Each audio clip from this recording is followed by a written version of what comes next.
Hey there everyone, welcome to an episode of Let's Build with Mitchie151. In this series, I'll teach you some of the fundamentals of building in Minecraft, including curves with Fibonacci sequence, golden ratio, trimmings, lightings, roofing, and several other neat tricks that you can use to make the best of your builds. This week we'll be starting with a small, basic hut that's an upgrade from most things I see around Minecraft these days. My goal for this series is not to show you how to copy me block for block, but to show you some tricks you can use to improve your builds. This is an example of the most common build you'll see from a new player on a Minecraft server. If you're lucky, it might have a few torches, or perhaps doors. Even still, we can hardly call this a build. When it comes to choosing a location for your build, chasms, floodplains, and mountains are all fantastic and dynamic locations to choose. I'll talk more about dynamic builds later. The focus of this episode is trimmings. Here you can see me building a small and relatively simple starter house. First, I build an outline to give me an idea of the dimensions of my build. I then start adding trimmings, which give a bit of variation to the build and stop it looking like a single flat block of wood. Here I find the center and add doors.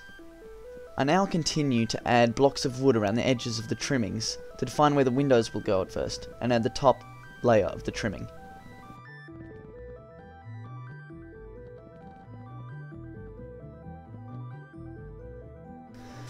Now I do the flooring.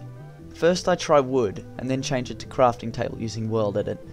In the end I decide to go with cobble, as it looks good in plain old builds like this, and is cheap to get for new players who want to build their first house on a server.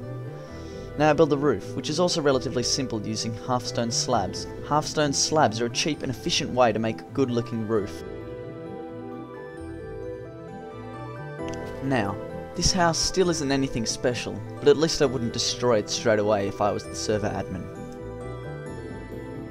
In this picture I'd like to draw your attention to the logs on the corners. We call these trimmings, and they help make the build stand out. They also provide some variation in the build, instead of having a single chunk of wood.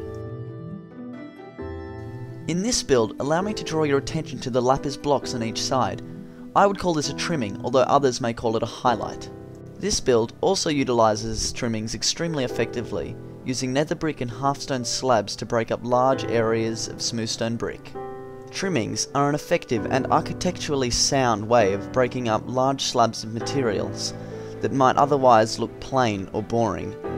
If you would already consider yourself an advanced builder, I would urge you to keep an eye out for trimmings that you may have inadvertently placed in your builds, and see if you can improve them by changing their material or adding more in different places. Thanks for watching this episode of Let's Build in Minecraft with Mitchie151. If you've enjoyed this episode, please leave a comment or like or favourite it, and I will be back next time with Building Dynamic.